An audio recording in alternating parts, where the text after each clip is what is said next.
उपस्थित संतवृंद, नागरिक सज्जन, माता भगिनी,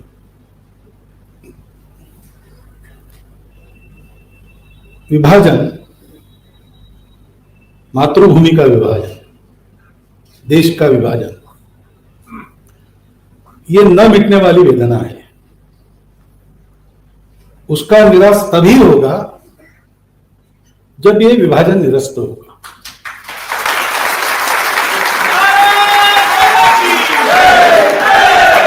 ये नारों का विषय नहीं है। नारे देना बहुत आसान है यहां बैठ के। नारे तब भी लगते थे, लेकिन विभाजन हुआ। सोचने का विषय है। मेरा जन्म विभाजन के पश्चात हुआ। भारत विभाजन होके पाकिस्तान बना, ये समझने की समझ मुझे और 6-7 साल बाद आई। फिर भी एक बार मेरे ऊपर प्रसंग आया संघ शिक्षा वर्ग में, तृतीय वर्ष के, भारत विभाजन की गाथा को कहना। अब स्वयंसेवकों को जो कहना है, ठीक से अध्ययन करके जो सत्य है वो सारा बताना है। वो कोई भाषण नहीं होता है, उसको बौद्धिक कहते हैं। तो यथा तथ्य सारा बताना पड़ता है। तो मैंने खूब अध्ययन करके उस विषय को रखा, लगभग 1 घंटा भर। वो भी समय कम है, लेकिन उतना ही था, तो उसमें मैंने रखा। मैं विभाजन के समय नहीं था, मैं बाद में जन्मा हूं। विभाजन में क्या हुआ वगैरह, विभाजन हुआ ये भी मुझे विभाजन के 10 साल बाद समझ में आया। परंतु उस 1 घंटे के मेरे वर्णन के कारण आगे मैं 2 दिन सो नहीं सका। शेषाद्रि जी वर्ग में आए, उन्होंने देखा तुम्हारा स्वास्थ्य गड़बड़ है क्या? मैंने बोला नहीं, वो नींद नहीं हुई। क्यों नहीं हुई? तो मैंने बताया। तो उन्होंने मुझे कहा कि उसमें जो भावनोद्रेक करने वाला अंश है, उसको छोड़कर उसका वर्णन करो। अब ये बड़ा कठिन काम है, क्योंकि इतने लोगों का विस्थापन हो गया, इतने लोगों का संहार हो गया। और जिन्होंने वो आंखों से देखा है, आज वो 90 साल के भी है, लेकिन है।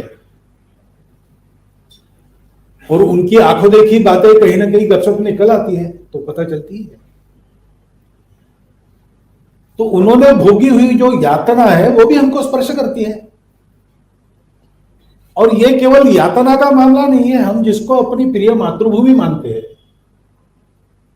जिसकी स्वतंत्रता के लिए लोगों ने अपने बलिदान दिए, इतने पीढ़ियों ने अपना संघर्ष किया, उस मातृभूमि का विभाजन हुआ। भारत का व्यक्ति, विशेषकर हिंदू समाज, जमीन का टुकड़ा नहीं मानता। समुद्र वसने देवी पर्वतस्तन मंडले विष्णु पत्नी नमस्तुभ्यम पादस्पर्शम क्षमस्व में, ऐसा कहने वाले लोग हम हैं। और उस जीती जागती भारत माता का विभाजन हम समझ नहीं सकते। और इसलिए इस इतिहास का, उसकी सूक्ष्मता में, उसकी समग्रता में अध्ययन होना चाहिए और उसका नित्य स्मरण रहना चाहिए। क्योंकि हम लोगों को स्वतंत्रता मिली है संपूर्ण दुनिया को कुछ देने के लिए, और संपूर्ण दुनिया को कुछ देने लायक हम तब हो जाएंगे जब अपने इतिहास के इस दुराध्याय को उलटकर हम अपने परम वैभव का मार्ग चलने लगेंगे। यह हमारा कर्तव्य बनता है, हम सबका। भारत के प्रधानमंत्री भारत के संविधान से बंधे हैं। उनको सारी जनता को संभाल कर ले जाना है।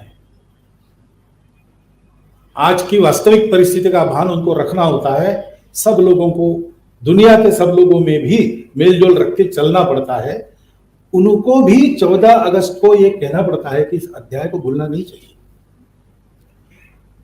क्योंकि ये कोई राजनीति का विषय नहीं है। यह हमारे अस्तित्व का प्रश्न है। हमारा अस्तित्व दुभंग होके चल नहीं सकता, क्योंकि मेरा अस्तित्व भारत के अस्तित्व के साथ है। मैं एक कुटुंब का हिस्सा हूं, वो कुटुंब एक समाज का हिस्सा है, वो समाज भारत का हिस्सा है। भारत दुभंग है तो समाज दुभंग है, मेरा परिवार दुभंग है, मैं अपने आप में, अंग्रेजी में कहते हैं शिजोफ्रेनिक हो गया। उसके जो जो दुष्परिणाम होते हैं सब मुझे भुगतने पड़ते हैं। इन सबको ठीक करना है तो हमको जो खंडित हुआ उसको फिर से अखंड बनाना पड़ेगा। ये अपना राष्ट्रीय, धार्मिक, सब प्रकार से कर्तव्य है। मानवीय कर्तव्य भी यही है, क्योंकि भारत के विभाजन में सबसे पहली बलि मानवता की गई। खून की नदियां न बने इसलिए ये प्रस्ताव स्वीकार किया गया, और नहीं करते तो जितना खून बहता उससे कई गुना खून उस समय बहा और आज तक बह रहा है। एक तो बात साफ है, विभाजन का उपाय नहीं था। न उससे भारत सुखी है, न उससे जिन्होंने उस समय इस्लाम के नाम पर इस विभाजन की मांग की वो लोग आज सुखी है, क्योंकि ऐसे सुख हो ही नहीं सकता। विभाजन की उत्पत्ति किस मानसिकता में है? हम तुम्हारे साथ नहीं रह सकते, क्यों? तुम अलग हो, इसलिए तुम्हारे साथ हमारा अलगाव है, एकता नहीं। और भारत नाम की प्रवृत्ति क्या कहती है? वो ये कहती है कि तुम अलग हो, इसलिए तुमको अलग होने की आवश्यकता नहीं है। जितना तुम्हारा अलगाव है तुम्हारे लिए ठीक है, तुम अपने अपने पास रखो। मेरी विशिष्टता है, वो मेरे पास है, सुरक्षित है, मैं उसका सम्मान करता हूं, तुम्हारी विशिष्टता का सम्मान करता हूं। झगड़ा करने की बात कहां है? मिलके चले।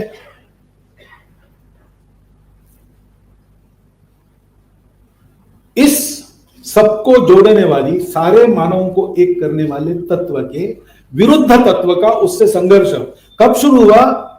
विभाजन को समझना है तो हमको उस समय से प्रारंभ करना पड़ेगा। ये विभाजन उस समय की वर्तमान परिस्थिति का जितना नतीजा है उससे ज्यादा इस्लाम का आक्रमण और ब्रिटिशों का आक्रमण, इन दोनों आक्रमणों का मिलकर नतीजा है। इस्लाम का आक्रमण हुआ, उसके पहले भी भारत पर कई आक्रमण हुए। शकहून कुषाण यवन आए, लूटने के लिए आए, लूट खसोट कर चले गए, कुछ बस गए वो यहां के समाज में रचपच गए। शक लोग कहां हैं पता नहीं, जो भारत में आए थे और राजा राज्य करने के लिए बस गए यहां, वो आज कहां है पता नहीं। खून कुषाण यवन कहां है पता नहीं। लेकिन इस्लाम का जो आक्रमण आया, गुरु नानक देव जी ने सावधान किया था सब। लोक भाषा में जो शब्द आता है वो संतों के मुख से आता है, लोक भाषा में शब्द चल रहा था, इसलिए गुरु नानक देव जी के वर्णन में पहली बार आता है तुर्कस्तान खसमाना दिया, हिंदुस्तान डराया। गुरु नानक देव जी ने साफ कह दिया कि ये आक्रमण हिंदुस्तान पर है, हिंदू समाज पर है, किसी एक पूजा पर नहीं।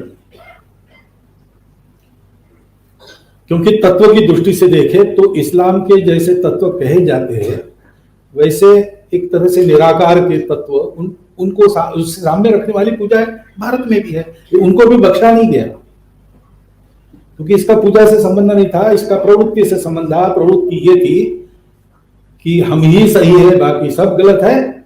जिनको रहना है उनको हमारे जैसा होना पड़ेगा, नहीं तो उनको केवल वो हमारे दया पर ही जीवित रह सके। इस मनोवृत्ति का लगातार आक्रमण चला। हर बार उस आक्रमण को मुंह की खानी पड़ी। जिस दिन से आक्रमणकारी का पहला कदम अंदर आया उस दिन से संघर्ष शुरू हुआ। जीत हार लड़ाई की चलती रही, लेकिन अंततोगत्वा सबको जोड़ने वाली विचारधारा विजयी रही है। लेकिन उससे थोड़ा उबर पाते तो ये दूसरा आया, उसके साथ भी वैसे ही संघर्ष शुरू हुआ। और 1857 में उस ब्रिटिश ताकत ने देख लिया कि यहां पर हमारी दाल नहीं गलेगी। ये पूरा का पूरा हिंदू समाज इस्लाम आक्रमण के बचे हुए अवशेष के रूप में इन्हीं में से मुसलमान हुए लोग इसमें है, उनको साथ लेकर संघर्ष के लिए खड़ा होता है और लड़ता है। तो इनको तोड़ना पड़ेगा। इनको विभाजित किए बिना इन पर हम राज्य नहीं कर सकते। और आप देखिए उनकी ये चाल चली, उसके बाद जो जो प्रतिरोध हुआ है, सारे प्रतिरोधों का वैचारिक आधार भारत की ये सबको जोड़ने वाली आध्यात्मिक परंपरा ही रही है। भारत के उत्थान के दो पुरोधा माने जाते हैं, महर्षि दयानंद और स्वामी रामकृष्ण परमहंस के शिष्य स्वामी विवेकानंद। तो संघर्ष इस प्रवृत्ति से ही था, हम ही रहेंगे बाकी नहीं, सब रहेंगे, हम सब रहेंगे, मिलजुल कर रहेंगे।